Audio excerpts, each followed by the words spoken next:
साथियों नमस्कार। मैं पिछले 2-3 दिनों से पिथौरागढ़ उसके जिले के सीमांत क्षेत्रों के भ्रमण में हूँ। मोदी सरकार के तमाम दावों के बावजूद भी जो विशेष बात मैं कहना चाहता हूँ, जो कम्युनिकेशन है, जो सड़क है, सार्वजनिक लोगों के लिए, वो आज भी बदहाल स्थिति में है।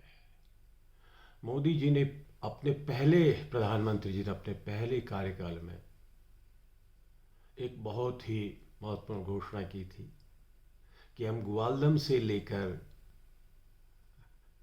गरुड़, बैजनाथ, बागेश्वर, सामा, मुंशियारी, मदकोटे, जौलजीबी की सड़क को भारत माला फेज 1 में प्रारंभ करेंगे।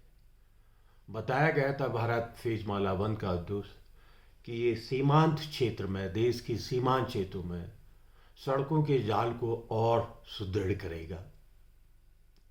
और उसके बाद भारतमाला फेज 1 के बाद भारतमाला फेज 2 भी समाप्त हो गई, लेकिन उस सड़क की स्थिति आज भी वैसी की वैसी है। एक बार पूरा उसका सर्वे भी हुआ, लोगों ने अपनी दिक्कतें भी दर्ज कराई, लेकिन उसके बाद भारत सरकार मोदी के प्रथम काल में उसे भूल गई। दूसरे काल के अंतिम समय में भारतमाला सेकंड को तो भूल गई। जब भूल गई तो ग्वालदम, बागेश्वर, मुंशियारी, मदकोटे, जौलजीबी की दशा नहीं सुधरी और अंत में चुनाव आने से एक वर्ष पूर्व उसका सिर्फ नामकरण चेंज कर दिया गया कि उसको अब भारतमाला की जगह उसको नेशनल हाईवे का तगमा दे दिया गया। रोड साइड जो निशान होते हैं उनमें पीला निशान दर्ज हो गया।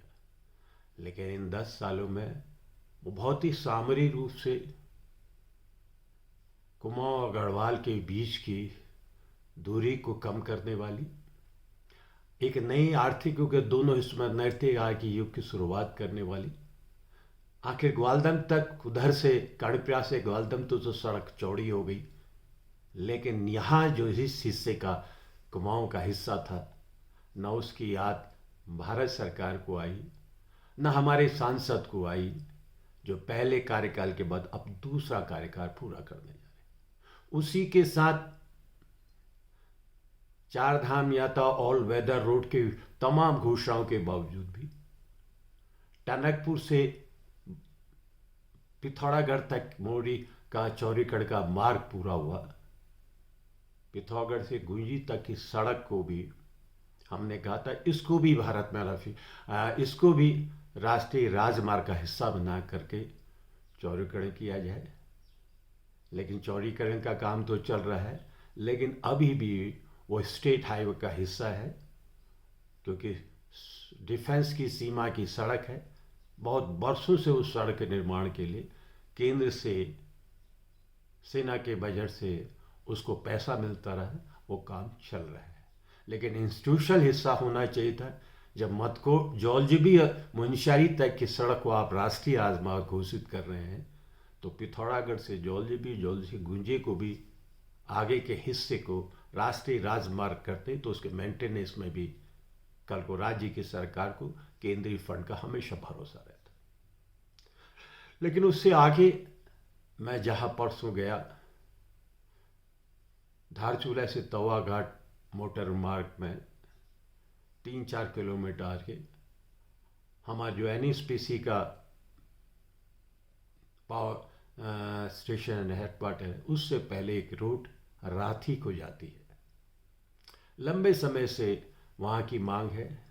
हमारे साथी विधायक हरीश धामी लगातार मांग भी कर रहे हैं इस सड़क की दशा को सुधारा जाए। तमाम मांगों पर ये कांग्रेस सरकार थी जिसने उस क्षेत्र में मृग विभाग की सीमा को जो नीचे धारचूला तक लाए थे उसको बदलाव किया कि मृगजी क्षेत्र में, लेकिन उसमें फिर इनके द्वारा बिकने वाला डाल देगी। एक सड़क और जा रही है, वो राठी गांव के ऊपर से निकल रही है, आगे जाएगी प्रधानमंत्री सड़क योजना में। लेकिन गांव के लोगों को, जहां मैं क्रिकेट के नौजवानों ने मुझे क्रिकेट के टूर्नामेंट में बुलाया था, उसको संपर्क वो इतनी ऊंचाई पे है, 1 किलोमीटर भी बहुत बड़ी चीज़ होती है। मुझे 2 किलोमीटर की सड़क को नापने में लगभग 2-2.5 घंटा लग गया। सवाल है कि जो तवा धारचूला तवा मोटर मार्ग से जो राती को 7.5 किलोमीटर की सड़क है, वो एक समय यूपी का हिस्सा होते हुए वो जीप मार्ग में स्वीकृत थी। उसको लगातार हम मांग कर रहे हैं। हमारे विधायक साथी ने उसको PMGSY के द्वारा भी चौड़ी करने की मांग की है। लेकिन सरकार को, जो राज्य की सरकार है, मुख्यमंत्री हर आए दिन इस क्षेत्र का दौरा कर रहे हैं। ये उनका गृह जनपद भी है, यहीं के बगल में सीमांत चंपावत उनकी विधानसभा भी है।